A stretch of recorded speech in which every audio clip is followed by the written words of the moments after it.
ಎಲ್ಲ ನಮ್ಮ ಮಾಧ್ಯಮ ಮಿತ್ರರಿಗೆ ನಮಸ್ಕಾರಗಳನ್ನು ಹೇಳ್ತಾ, ಇವತ್ತಿನ ದಿವಸ ನಮ್ಮ ಮಡಿವಾಳ ಸಮುದಾಯದ ಸ್ಥಿತಿಗತಿಗಳ ಬಗ್ಗೆ ಮತ್ತು ಪ್ರಸ್ತುತ ವಿದ್ಯಮಾನಗಳ ಬಗ್ಗೆ ಒಂದು ಸಮಾಜಕ್ಕೆ ವರದಿ ನೀಡಬೇಕು ಅಂತ ಹೇಳಿ ಬಯಸ್ತಾ ಇದ್ದೇನೆ. ಮೊದಲನೇದಾಗಿ ಈ ಒಂದು ಕಳೆದ ತಿಂಗಳಲ್ಲಿ ನಮ್ಮ ಏಪ್ರಿಲ್ನಲ್ಲಿ ನಮ್ಮ ಕರ್ನಾಟಕ ಸರ್ಕಾರದ ಮುಖ್ಯಮಂತ್ರಿಗಳಾದಂತಹ ಸಿದ್ದರಾಮಯ್ಯನವರು ಮಡಿವಾಳ ಸಮುದಾಯಕ್ಕೆ ಅಂತ ಒಂದು ಚೌಟ್ರಿಯನ್ನು ಕಟ್ಸ್ಕೊಟ್ಟಿದ್ದಾರೆ. ಕಲಿದೇವ ಕನ್ವೆನ್ಷನ್ ಹಾಲನ್ನು ಕಟ್ಸ್ಕೊಟ್ಟು ತುಂಬ ಅನುಕೂಲ ಮಾಡಿಕೊಟ್ಟಿದ್ದಾರೆ. 4.5 ಎಕರೆ ಜಮೀನಲ್ಲಿ ಒಂದು ವಿದ್ಯಾರ್ಥಿ ನಿಲಯನ ಕಟ್ಸೋದಕ್ಕೆ ಅವಕಾಶ ಮಾಡಿಕೊಟ್ಟಿದ್ದಾರೆ. ಸೊ ಹಂಗಾಗಿ ನಮಗೆ ತುಂಬ ಅನುಕೂಲ ಆಗ್ತದೆ. ಹಂಗೆ ಸಮಸ್ತ ಮಡಿವಾಳ ಸಮುದಾಯದ ಪರವಾಗಿ ಹಾಗೂ ರಾಮನಗರ ಜಿಲ್ಲಾ ಮಡಿವಾಳ ಸಮುದಾಯದ ಪರವಾಗಿ ಮಾನ್ಯ ಮುಖ್ಯಮಂತ್ರಿಗಳಿಗೆ ಅಭಿನಂದನೆಗಳನ್ನು ತಿಳಿಸ್ತಾ ಇದ್ದೇವೆ. ಜೊತೆಗೆ ನಮ್ಮ ಕರ್ನಾಟಕ ಸರ್ಕಾರದ ಉಪಮುಖ್ಯಮಂತ್ರಿಗಳಾದಂಥ ಡಿ ಕೆ ಶಿವಕುಮಾರ್ ಸಾಹೇಬರು ಕೂಡ ಕಾರ್ಯಕ್ರಮಕ್ಕೆ ಆಗಮಿಸಿದರು. ಬಹಳ ಚೆನ್ನಾಗಿ ಕಾರ್ಯಕ್ರಮ ನಡೆಯಿತು. ಎಲ್ಲ ಡೋಬಿಘಾಟ್ಗಳಿಗೂ ಕೂಡ 30 ಡೋಬಿಘಾಟ್ಗಳಿಗೂ ಅನುದಾನವನ್ನು ಬಿಡುಗಡೆ ಮಾಡಿ ಮಡಿವಾಳರಿಗೆ ಶಕ್ತಿ ತುಂಬ್ತಾ ಇರೋದ್ರಿಂದ ನಮ್ಮ ರಾಮನಗರ ಜಿಲ್ಲಾ ಸಮುದಾಯದ ವತಿಯಿಂದ ಹಾಗೂ ರಾಜ್ಯದ ಜನತೆಯ ಪರವಾಗಿ ನಮ್ಮ ಉಪಮುಖ್ಯಮಂತ್ರಿಗಳಾದಂಥ ಡಿ ಕೆ ಶಿವಕುಮಾರ್ ಸಾಹೇಬರಿಗೆ ಅಭಿನಂದನೆಗಳನ್ನು ಸಲ್ಲಿಸ್ತಾ ಇದ್ದೇವೆ. ಎಲ್ಲೋ ಒಂದು ಕಡೆ ಎಷ್ಟೇ ಅಭಿವೃದ್ಧಿ ಆದರೂ ಕೂಡ ನಮ್ಮ ಮಡಿವಾಳ ಸಮುದಾಯ ಭಾಳ ಅಸಹಾಯಕತೆಯಿಂದ ಕೂಡಿದೆ ಅಂತಕ್ಕಂಥದ್ದು ನಮ್ಮ ಮನೋಭಾವ ಆಗಿದೆ. ಭಾಳ ಹಿಂದುಳಿದಿದ್ದೇವೆ ಅಂತಕ್ಕಂಥದ್ದು ನಮ್ಮ ಮನೋಭಾವ ಆಗಿದೆ. ಯಾಕಂದರೆ ಪರಿಶಿಷ್ಟ ಜಾತಿಗೆ ಸೇರ್ಪಡೆ ಮಾಡಬೇಕು ಅಂತ ಒಂದು ಬೇಡಿಕೆಯನ್ನು ಮಾನ್ಯ ಮುಖ್ಯಮಂತ್ರಿಗಳಲ್ಲಿ ಮತ್ತು ಉಪಮುಖ್ಯಮಂತ್ರಿಗಳಲ್ಲಿ ಸಲ್ಲಿಸುವಂಥ ಕೆಲಸವನ್ನು ನಾವು ಮಾಡ್ತಾ ಇದ್ದೀವಿ. ಯಾಕಂದರೆ ನಾವೆಲ್ಲ ನಮ್ಮ ಮಡಿವಾಳರ ಕುಲಕಸುಬೆ ಅಂಥದ್ದು, ಬಟ್ಟೆ ಒಗೆಯುವಂಥದ್ದು. ಯಾಕಂದರೆ ನಾವೆಲ್ಲ ಹಾಸ್ಪಿಟಲ್ ಇರ್ತಕ್ಕಂಥ ರೋಗ ರುಜಿನಗಳು ಹೊಂದಿರತಕ್ಕಂಥ ವಿದ್ಯಾರ್ಥಿಗಳಿಗೆ ರೋಗಿಗಳಿಗೆ ಬಟ್ಟೆಯನ್ನು ಹೋಗ್ತಕ್ಕಂಥ ಕೆಲಸ ಮಾಡ್ತಿದ್ದೀವಿ. ಬಾಣಂತಿಯರ ಬಟ್ಟೆ ಒಗಿತಾ ಇದ್ದೀವಿ, ಸೂತ್ಕದ ಬಟ್ಟೆಗಳನ್ನ ಒಗಿತಾ ಇದ್ದೀವಿ.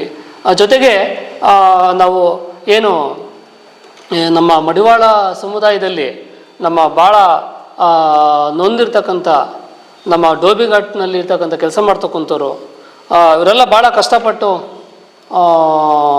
ದುಡಿತಾ ಇದ್ದಾರೆ. ಎಲ್ಲ ಒಂದು ಕಡೆ ಒಂದು ಬಟ್ಟೆ ಒಗಿತಾ ಕೈ ಕಾಲುಗಳೆಲ್ಲ ಒಂದು ಸೆಳೆದುಕೊಂಡ್ಬಿಡಿರುತ್ತೆ. ಆ ರೀತಿಯಲ್ಲಿ ನಮ್ಮ ಮಡಿವಾಳ ಸಮುದಾಯ ಹಿಂದುಳಿದಿದೆ, ಆರ್ಥಿಕವಾಗಿ ಹಿಂದುಳಿದಿದೆ, ರಾಜಕೀಯವಾಗಿ ಹಿಂದುಳಿದಿದೆ, ಸಾಮಾಜಿಕವಾಗಿ ಹಿಂದುಳಿದಿದೆ. ಹಂಗಾಗಿ ದಯಮಾಡಿ ನಮ್ಮ ಕರ್ನಾಟಕ ಸರ್ಕಾರ ನಮ್ಮ ಮಡಿವಾಳರನ್ನ ಪರಿಶಿಷ್ಟ ಜಾತಿಗೆ ಸೇರ್ಪಡೆ ಮಾಡಲೇಬೇಕು ಅಂತ ಹೇಳಿ ವಿನಮ್ರವಾದಂಥ ಮನವಿಯನ್ನು ನಾನು ಮಾಡ್ತಾ ಇದ್ದೇನೆ.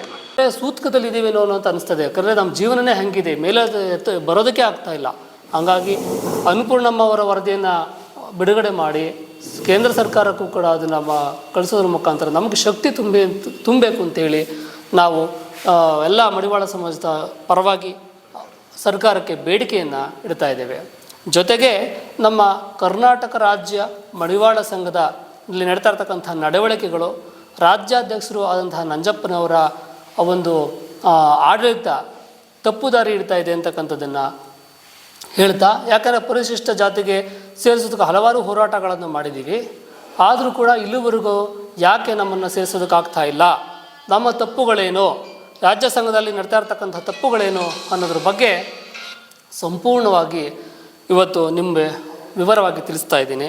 ಮೊದಲನೇದಾಗಿ ನಮ್ಮ ರಾಜ್ಯಾಧ್ಯಕ್ಷರಾದಂತಹ ಸಿ ನಂಜಪ್ಪನವರು ಕೊಟ್ಟಿರ್ತಕ್ಕಂತಹ ಎಲ್ಲ ಜಿಲ್ಲೆಗಳಲ್ಲೂ ಕೂಡ 2 ಸಂಘಗಳನ್ನು ಮಾಡಿ, ತಾಲೂಕುಗಳಲ್ಲಿ 2-3 ಸಂಘಗಳನ್ನು ಮಾಡಿ, ಅಲ್ಲಿ ಕಾಂಪಿಟೇಷನ್ ಕ್ರಿಯೇಟ್ ಮಾಡಿ ದ್ವೇಷವನ್ನು ತುಂಬಿ ಆ 2 ಗಲಭೆ ಎಬ್ಸೋಕ್ಕಂಥ ಕೆಲಸ ಮಾಡೋದ್ರಿಂದ ನಮ್ಮ ಮಡಿವಾಳ ಸಮುದಾಯ ಭಾಳ ಹಿನ್ನಡೆ ಆಗ್ತಾ ಇದೆ, ಸಂಘಟನೆಯಲ್ಲಿ ಚಿತ್ರ ಆಗ್ತಾ ಇದೆ.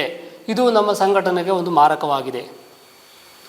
ಎರಡನೇದಾಗಿ ನಮ್ಮ ರಾಜ್ಯ ಸಂಘದ ಅಧ್ಯಕ್ಷರಿಗೆ ಏನು ಸ್ಥಾನಮಾನ ಇದೆಯೋ ಅದೇ ಸ್ಥಾನಮಾನ ರಾಜ್ಯ ಸಂಘದ ಗೌರವಾಧ್ಯಕ್ಷರಿಗೂ ಅವರಿಗಿಂತ ಹೆಚ್ಚಿನ ಮಟ್ಟದಲ್ಲಿ ಸ್ಥಾನಮಾನ ಇರ್ತದೆ. ಆದರೆ ಅವ್ರಿಗೆ ಗೊತ್ತಿಲ್ಲದೇ ಅಂತ ರೀತಿಯಲ್ಲಿ ನಮ್ಮ ಮೈಸೂರಿನ ರವಿಕುಮಾರ್ ಅವರನ್ನು ಗೌರವಾಧ್ಯಕ್ಷರನ್ನ ಸಂಘದಿಂದ ತೇಜಾವಧೆ ಮಾಡ್ತಕ್ಕಂಥದ್ದು, ಉಚ್ಚಾಟನೆ ಮಾಡ್ತಕ್ಕಂಥದ್ದು ನಮ್ಮ ಮಡಿವಾಳ ಸಮುದಾಯದ ಸಂಘಟನೆಗೆ ಮಾರಕವಾಗ್ತಾ ಇದೆ, ಹಿಂದುಳಿದಕ್ಕೆ ಕಾರಣವಾಗ್ತಾ ಇದೆ. ಇದು ತಪ್ಪು ಅಂತ ಹೇಳಿ ನಮ್ಮ ರಾಜ್ಯಾಧ್ಯಕ್ಷರಿಗೆ ನಾನು ಮಾಧ್ಯಮದ ಮುಖಾಂತರ ವಿನಯವಾಗಿ ತಿಳಿಸ್ತಾ ಇದ್ದೀನಿ. ಅಷ್ಟೇ ಅಲ್ಲ, ನಮ್ಮ ಮಡಿವಾಳ ಸಮುದಾಯ ಸದೃಢವಾಗಿ ಬೆಳಿಬೇಕಾದ್ರೆ ಮಹಿಳಾ ಶಕ್ತಿ ಬಹಳ ಮುಖ್ಯ. ಆದರೆ ಕರ್ನಾಟಕ ರಾಜ್ಯ ಮಹಿಳಾ ಸಂಘದ ರಾಜ್ಯಾಧ್ಯಕ್ಷರಾದಂತಹ ಸುಜಾತಾ ಮಯೂರಿ ಅಕ್ಕ ಅವ್ರನ್ನೂ ಕೂಡ ಅವ್ರಿಗೆ ತಿಳಿದಂಥ ರೀತಿಯಲ್ಲಿ ತೇಜೋವಧೆ ಮಾಡ್ತಕ್ಕಂಥದ್ದು ತಪ್ಪು ಅಂತಕ್ಕಂಥದ್ದು ನನ್ನ ಭಾವನೆ, ನಮ್ಮ ಸಂಘದಿಂದ ಕೊಡ್ತಾ ಇರ್ತಕ್ಕಂಥ ಮನವಿ. ಯಾಕಂದರೆ ರಾಜ್ಯಾಧ್ಯಕ್ಷರಿಗಿಂತ ಹೆಚ್ಚಿನ ವರ್ಚಸ್ಸು, ಹೆಚ್ಚಿನ ಜನಗಳ ವಿಶ್ವಾಸ ನಮ್ಮ ಮಹಿಳಾ ಅಧ್ಯಕ್ಷರಿಗಿದೆ.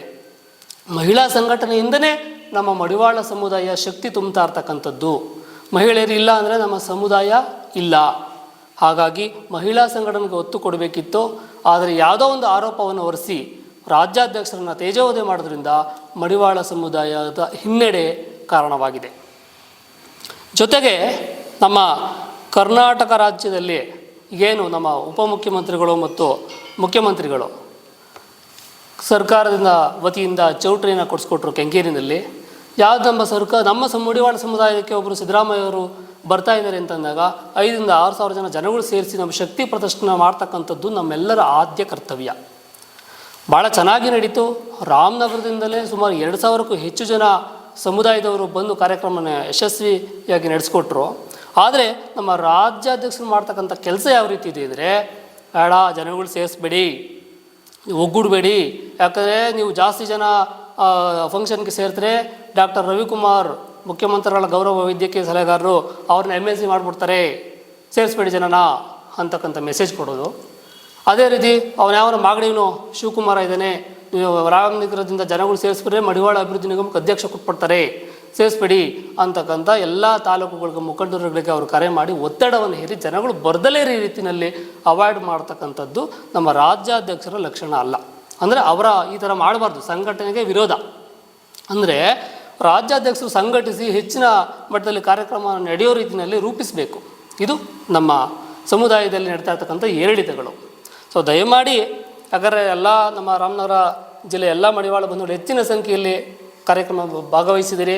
2,000 ಜನಕ್ಕೆ ಹೆಚ್ಚು ಜನ ಕಾರ್ಯಕ್ರಮಕ್ಕೆ ಬಂದು ಯಶಸ್ವಿಯಾಗಿ ನಡೆಸ್ಕೊಟ್ಟಿದ್ದೀರಿ ಅಂತಂದರೆ ನನ್ನ ಬಗ್ಗೆ ಎಷ್ಟು ಅಭಿಮಾನ ಇಟ್ಟಿದ್ದಾರೆ ಅಂತಕ್ಕಂಥ ಅಭಿಮಾನ ಇಟ್ಟಿದ್ದಾರೆ ಅಂತ ನಮ್ಮ ರಾಜ್ಯಾಧ್ಯಕ್ಷರು ಅದನ್ನು ಅರ್ಥ ಮಾಡ್ಕೊಳ್ಬೇಕು. ಎಲ್ರಿಗೂ ಕೂಡ ನಮ್ಮ ರಾಮನಗರ ಜಿಲ್ಲಾ ಮಡಿವಾಳ ಬಂಧುಗಳಿಗೆ ಧನ್ಯವಾದಗಳನ್ನು ತಿಳಿಸ್ತಾ ಇದ್ದೇನೆ.